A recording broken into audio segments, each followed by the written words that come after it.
మొట్టమొదటిసారిగా ఈ సంఘంలో నన్ను సాక్షిగా నిలబెట్టిన దేవునికి స్తోత్రములు.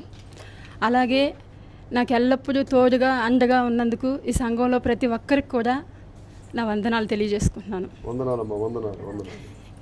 ఈ నెల మే 25వ తారీఖున పిల్లలకి ఆల్రెడీ స్కూల్కి సెలవులు ఇచ్చున్నారు. ఈ ఊరికి వెళ్దామనేసరికి పిల్లల్ని తీసుకొని మే 25వ తారీఖున నేను మా ఆయన పిల్లలు అందరం ఊరికి వెళ్ళాము. ఆ రోజు నైటు 3 గంటలకు ఊరికి చేరుకున్నాము. ఆ రోజు నైటు ఉన్నాము.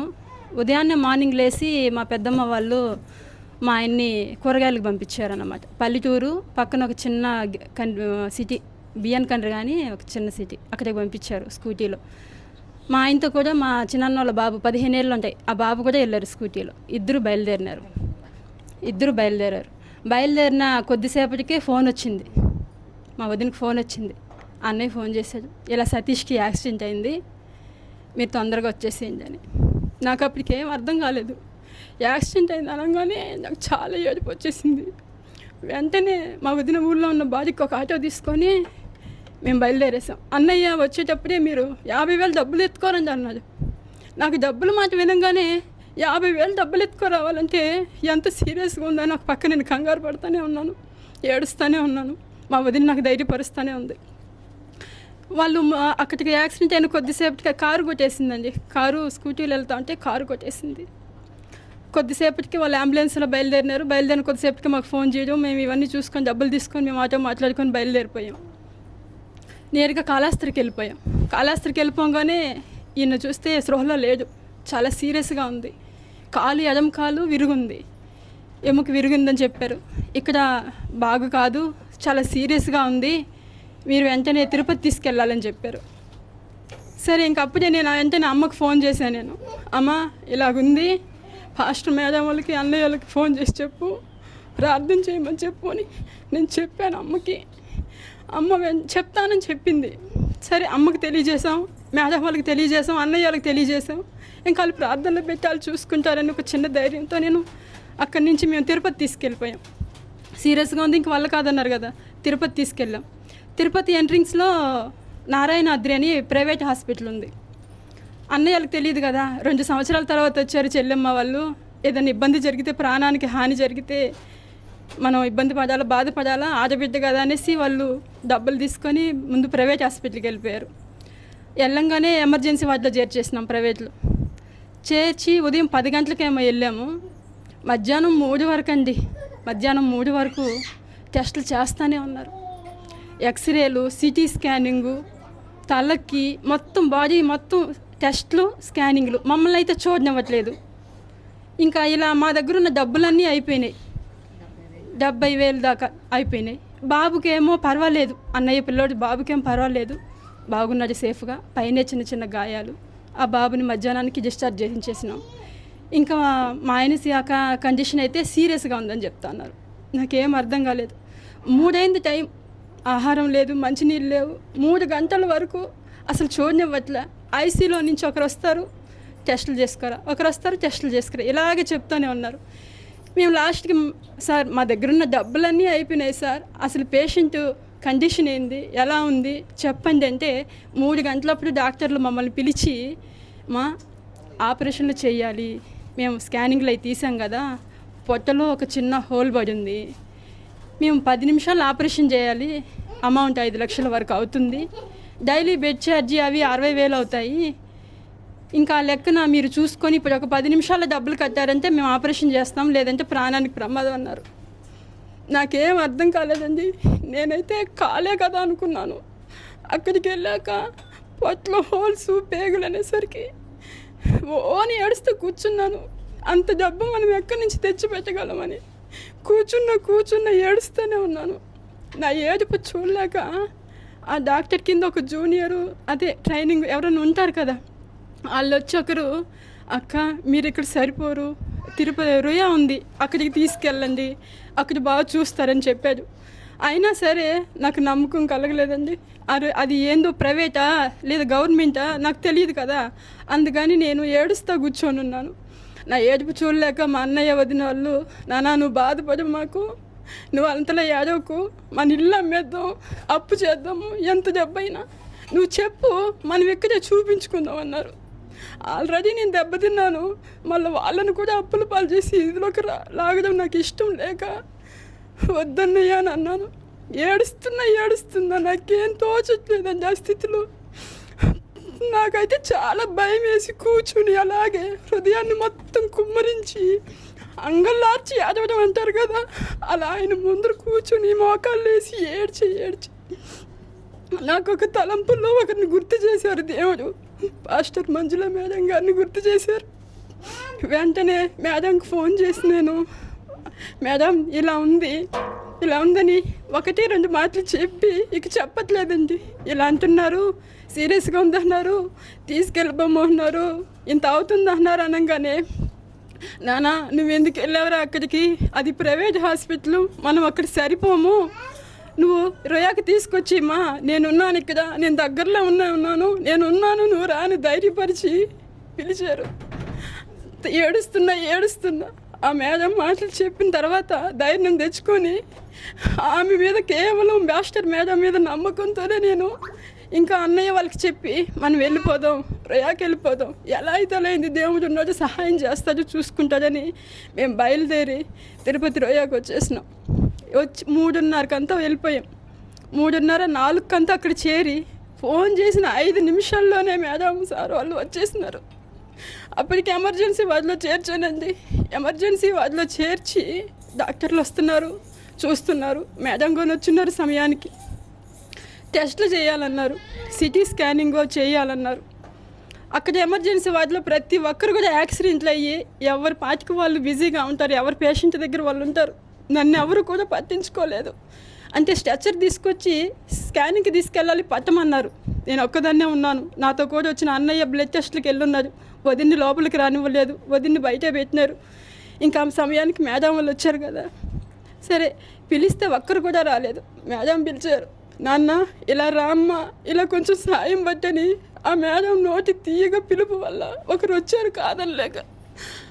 అతను నేను రెక్కలు 2 స్ట్రెచర్ తీసుకొచ్చాక రెక్కలు 2 కూడా ఇలా పట్టుకుంటే, వచ్చిన అతని నడుము కాడ పట్టుకుంటే మేడం కాళ్ళ కాడ పట్టుకున్నారు. ఫస్ట్ టైం నాకు చాలా ఇదిగా అనిపించింది. నా కోసం మేడం ఇంతలా చేస్తారనిపించి చాలా బాధగా, చాలా సంతోషంగా కూడా అనిపించింది. తర్వాత సిటీ స్కాన్కి తీసుకెళ్ళాము. ఆధార్ జెరాక్స్ కావాలని అడిగారండి. వెంటనే నా దగ్గర ఎలా ఉంటుంది, ఆధార్ జెరాక్స్ చేతిలో పట్టుకొని తిరగం కదా. మా అమ్మాయి మళ్ళీ తీసుకొచ్చిస్తుంది, ముందు మీరు తీయండి, నేను పలానా డిపార్ట్మెంట్లో పనిచేస్తున్నానని మేడం చెప్పడం వల్ల వాళ్ళు తీసుకున్నారు. సిటీ స్కానింగ్ అయి చేశారు. వెంటనే మేడం నా ఫోన్లోంచి మేడం ఫోన్లోకి ఆధార్ జెరాక్స్ వాట్సాప్ చేసుకొని బయటికి వెళ్ళి జెరాక్స్ తీసుకొచ్చి మళ్ళీ వాళ్ళకి ఇచ్చింది. ఇలా టెస్ట్లు అన్నీ అయ్యేంత వరకు నాతో కూడా మేడం తిరుగుతూనే ఉంది. లాస్ట్కి వాళ్ళు చెప్పిన మాట ఏంటంటే, పొట్టలో హోల్స్ పడున్నాయి, 2 దగ్గరలో పడున్నాయి, ఎక్కడని మేము చెప్పలేము, స్కానింగ్కి మాకు అర్థం కావట్లేదు, ఆపరేషన్ చేసి వెతకాలన్నారు. కుడి వైపా ఎడమ వైపా పొత్తి కడుప ఎతకాలన్నారు కోసి. నాకేం అర్థం కాలేదు, కోసి ఏంది వెతకడం అని. నాకు ఇంకా నాకు మాటలు రాలేదు, ఏడుస్తూనే ఉన్నా. అలా ఒక్కరు చెప్పట్లేదండి. ఒక డాక్టర్ వెళ్ళాక జూనియర్ వెళ్ళాక సీనియర్స్ పదే చెప్తున్నారు. అంటే బాధలో మాకు అర్థమవుతుందా లేదా అని మా బుర్రకి ఎక్కించుకోవడానికి చెప్తానే ఉన్నారు. నేను ఏడుస్తూనే ఉన్నాను.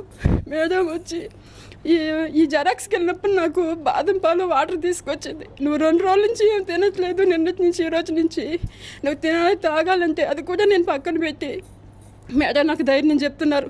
ఏం కాదురా, ఎండిన ఎముకలనే సజీవ లెక్కలో ఉంచి ఊపిరి పోసిన మన దేవుడు మనకి ఖచ్చితంగా సహాయం చేస్తాడు, నువ్వు ధైర్యంగా ఉండని నాకు చాలా ధైర్యపరిచింది మేడం.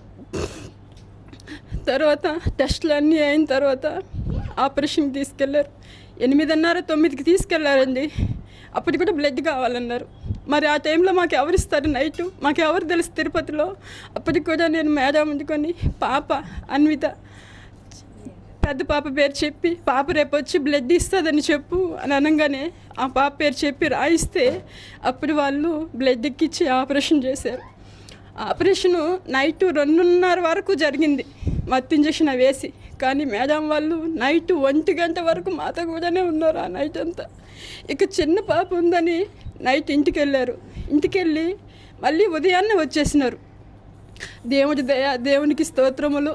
Night 2:30 operation. ఆయన కృప, ఆయన దయ వల్ల సక్సెస్గా జరిగి 2:30 ఆయన బయట వచ్చేసాడు. కానీ ఆపరేషన్ బాగా చేశారు, కానీ కండిషన్ మాత్రం సీరియస్గానే ఉందని చెప్పారు. ఐసీయూలో పెట్టారండి, ఐసీయూలో పెట్టారు.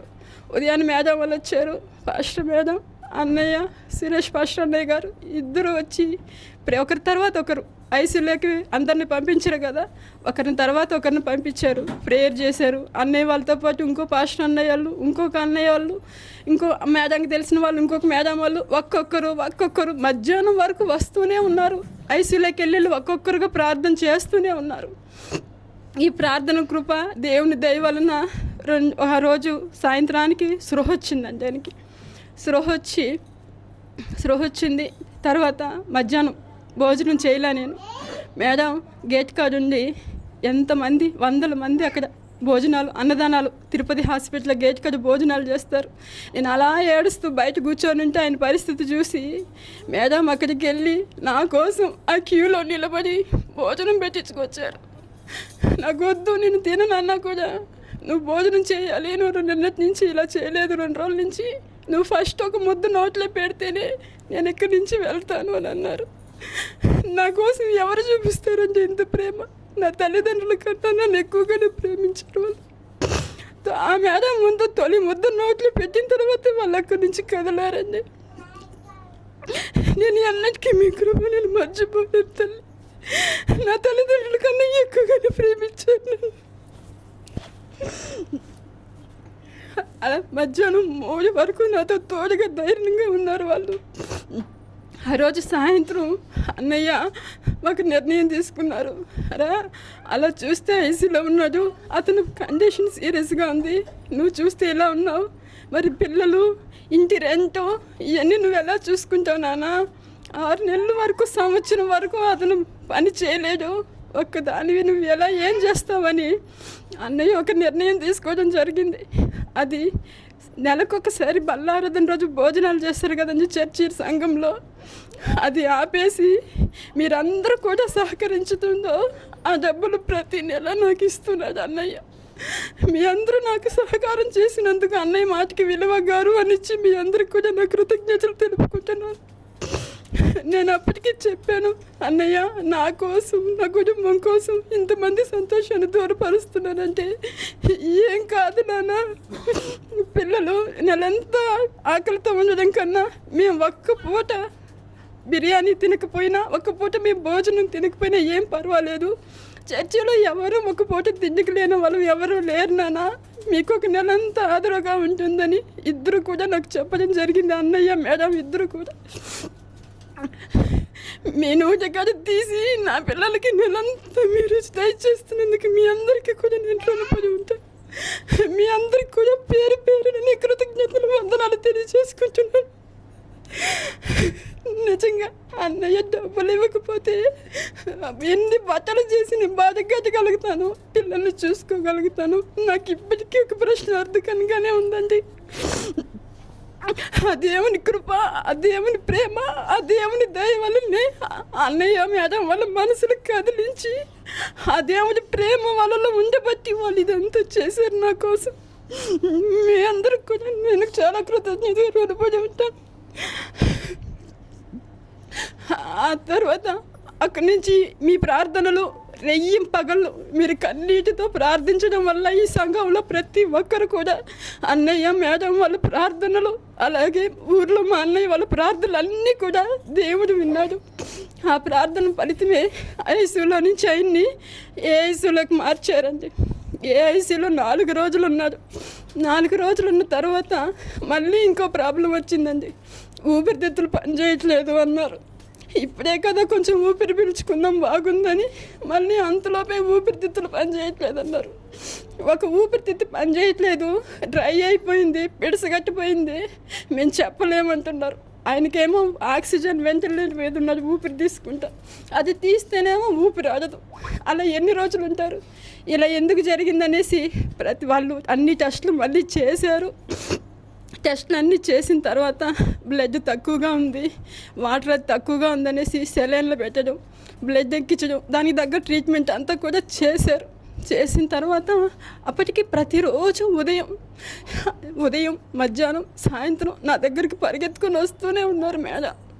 3 పూట్ల రావడం, ఆయన కనిపించడం, ఆయన స్పృహలో లేకున్నా నాకు కనిపించడం, ఆయనకి ప్రార్థన చేయడం, వెళ్ళడం. ఇలా జరిగిన తర్వాత ప్రార్థన ద్వారా మళ్ళీ అందులో నుంచి విడుదల దయచేసి కొంచెం స్పృహ వచ్చి ఆయన ఊపిరి తీసుకునేలాగా జరిగింది. ఆ ట్రీట్మెంట్ ద్వారా, బ్లడ్ ఎక్కించడం ద్వారా అక్కడి నుంచి మళ్ళీ మేల్వాడికి పంపించారు. పొట్టకి ఆపరేషన్ చేస్తున్నారు కదా, మేల్వాడికి పంపించారు. మేల్వాడికి పంపించిన 2వ రోజు నుంచి జ్వరం వచ్చింది. జ్వరం వారం రోజులు వచ్చింది. ఉదయం మధ్యాహ్నం సాయంత్రం ఎప్పుడు వస్తుందో జ్వరం తెలియట్లేదు. జ్వరం వస్తే 110, 120 ఎక్కువైపోతూ ఉంది. సిస్టర్లకే ఆశ్చర్యంగా ఉంది, ఇదేంది ఇది ఇంత జ్వరం వస్తుంది అని. సిస్టర్లు డాక్టర్లను పిలిచి చెప్తే వాళ్ళు, ఏం సతీషు నీకు మాత్రం ఎందుకు ఇంత జ్వరం వస్తుంది, అందరికన్నా మంచి ట్రీట్మెంటే నీకు ఇస్తున్నాం కదా, మాకే అర్థం కావట్లేదు నీకు ఎందుకు జ్వరం వస్తుందో అని. నాకు అప్పుడు అర్థమైంది, ఇది ఆరోగ్యపరంగా కాదు, ఇది ఏదో సైతాన్ని ఇబ్బంది పెడతా ఉందని. అప్పుడు మళ్ళీ నేను అన్నయ్య గారికి ఫోన్ చేసి ప్రార్థనలు చేయమన్నాను. మేడంకి ఫోన్ చేసి చెప్పాను. మళ్ళీ మేడం వచ్చింది, అన్నయ్య వచ్చారు, ఇద్దరు వచ్చారు, ప్రార్థనలు చేస్తున్నారు. వాళ్ళిద్దరు ప్రార్థనలు, సంఘంలో ప్రార్థనల ద్వారా ఆయనకి మళ్ళీ జ్వరం అనేది వారం రోజుల తర్వాత మళ్ళీ జ్వరం అనేది రాలేదండి.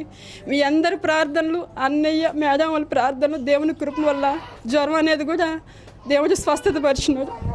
ఆ జ్వరం తర్వాత ఆ మేల్ వార్డులో నుంచి మళ్ళీ ఎముకల వార్డులోకి మార్చారు. కాళ్ళకి ఎముకల వార్డులోకి మార్చారు.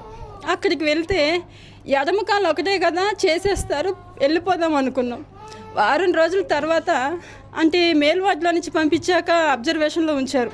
ఈ మేల్ వార్డులో డాక్టరు ఫిట్నెస్ సర్టిఫికేట్ ఇస్తే అంత క్లియర్గా బాగుంది, ఆపరేషన్ చేసుకోవచ్చానని. ఆ సర్టిఫికేట్ ఇస్తేనే వీళ్ళు ఆపరేషన్ చేస్తారు. అది వారం రోజులు లేట్ అయ్యి తర్వాత వారం రోజుల తర్వాత వాళ్ళు సర్టిఫికేట్ ఇవ్వడం, వీళ్ళు ఆపరేషన్కి స్టార్ట్ చేస్తే ఎడమ కాలు చేస్తాననుకుంటే కుడి కాలు చేస్తానన్నారు. అప్పటి వరకు ఎడమ కాలే కదా అనుకున్నాం. తీరా చూస్తే కుడికాలు. ఏమైంది సార్, కుడికాలు ఎందుకు సార్ అంటే, కుడికాలు కీళ్ళు తొలగింది, ఆ కీళ్ళు ఇప్పుడు ముందు కుడికాలు ఆపరేషన్ ఉన్నారు. ఒక్కొక్కటి నాకేం అర్థం కాలేదు. ఒకదాని తర్వాత ఒకటి సమస్య పెరుగుతూనే ఉంది. సరే మళ్ళీ ఆ కుడికాలు కూడా సరే సార్ అలాగే మీ ఇష్టం, మీరు చెయ్యండి అని అన్నాం. బ్లడ్ కావాలన్నారు. మాకెవరున్నారు తిరుపతిలో, మాకెవరు తెలుసు, డబ్బులు పెట్టుకునే స్థితిలో కూడా మేము లేము, మా దగ్గర డబ్బులు కూడా లేవు. వెంటనే మళ్ళీ మేడంకి ఫోన్ చేశాను.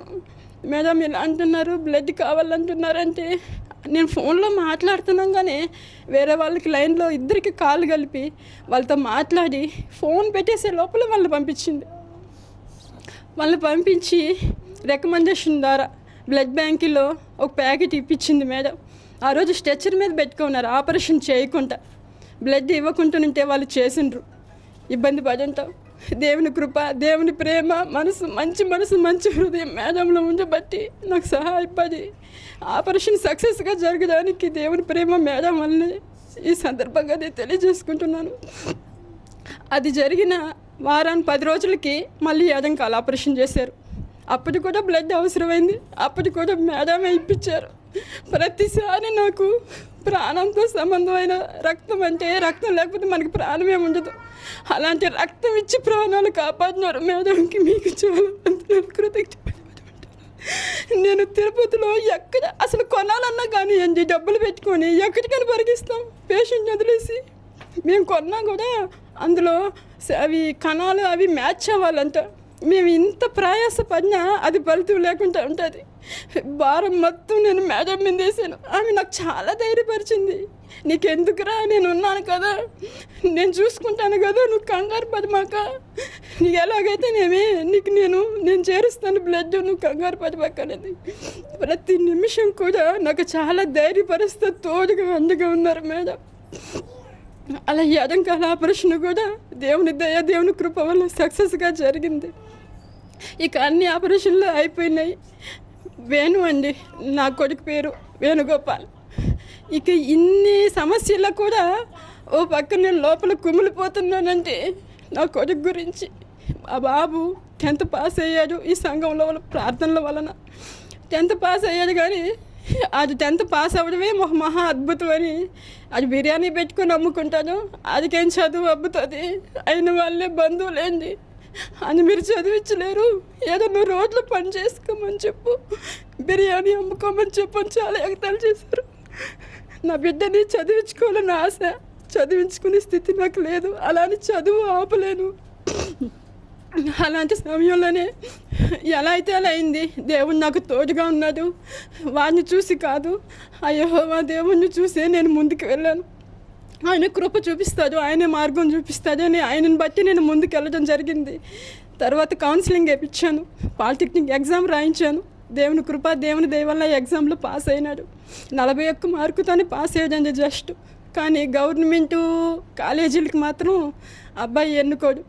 ప్రైవేట్ వాళ్ళు ఫోన్ చేస్తున్నారు చాలామంది, ప్రతి ఒక్క దగ్గర నుంచి హైదరాబాదు, విజయవాడ, నూజివీడు, ఎక్కడెక్కడైతే పాలిటెక్నిక్ కాలేజీలు ఉన్నాయో అక్కడక్కడి నుంచి అంత ప్రైవేట్ వాళ్ళు ఫోన్ చేస్తున్నారు. నాకు ఎవరితోనూ మాట్లాడాలని లేదు, ఫోనే ఎత్తలేదు నేను. ఎందుకంటే ఎత్తితే మొదటి మాట ఫీజుల గురించి మాట్లాడతారు, మాట్లాడే అంత ధైర్యము నాకు లేదు, డబ్బులు కట్టేంత స్థితిను నాకు లేదు.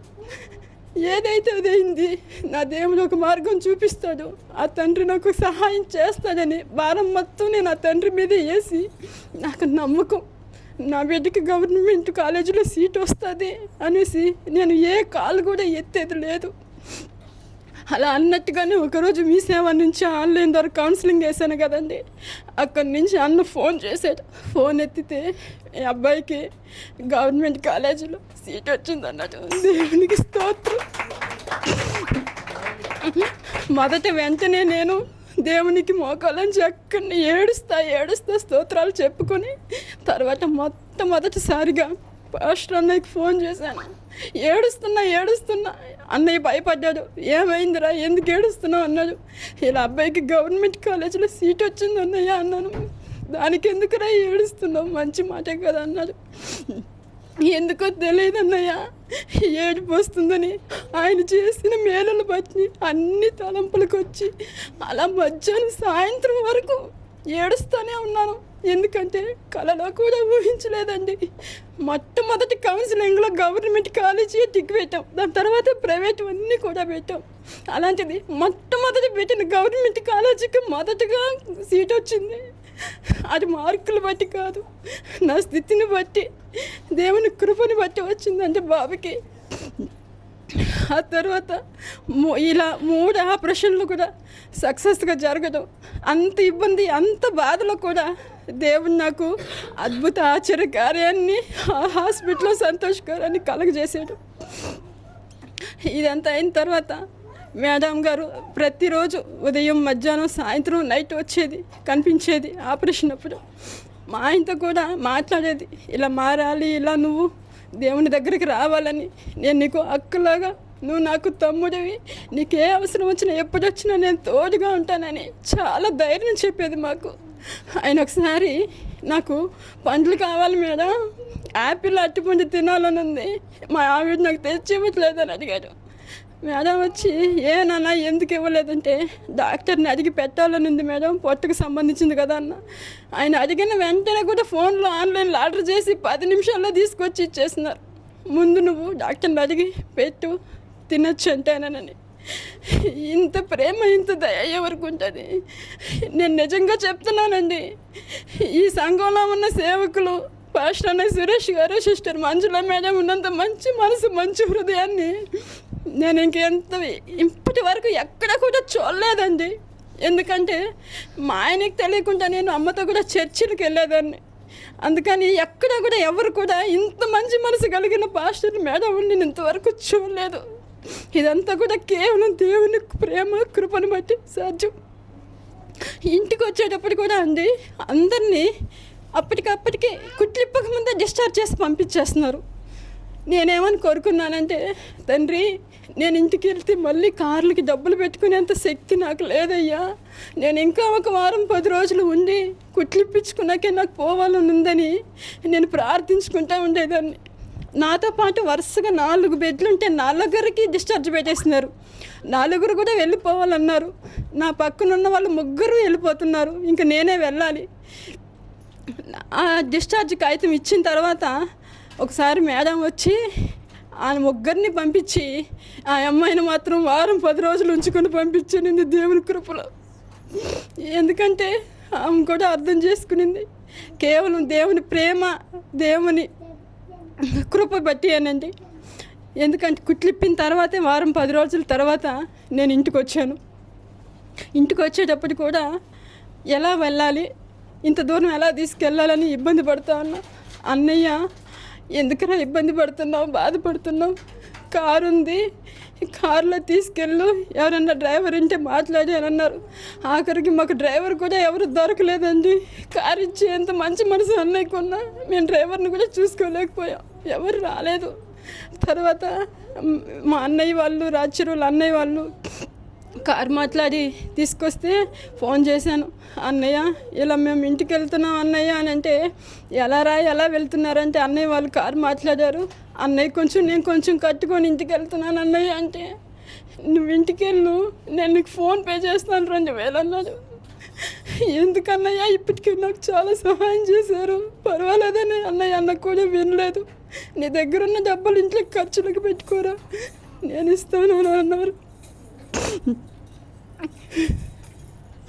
ఇలా సంఘంలో ఉన్న ప్రతి ఒక్కరు కూడా రెయ్యి పగలు కన్నీటి ప్రార్థనల వల్ల చనిపోవలసిన వ్యక్తి 1కి 3 ఆపరేషన్లు, అడుగు నా సైతాన్ని ఇబ్బంది పెడుతున్నా ప్రతిదీ జయించుకొని స్వస్థపరిచి ఇంటికి వచ్చేదంటే కారణం కేవలం ఈ సంఘంలో వాళ్ళ ప్రార్థనలు, పాస్టర్ అన్నయ్య మేడం వాళ్ళ ప్రార్థనల వల్లే. యేసయ్యకు మహిమ కలిగిన గాక, స్తోత్రం తండ్రి. అలాగే దేవుడు నాకు ఏదైనా ఇచ్చుంటే గొప్ప బహుమానం అది ఈ సంఘమే.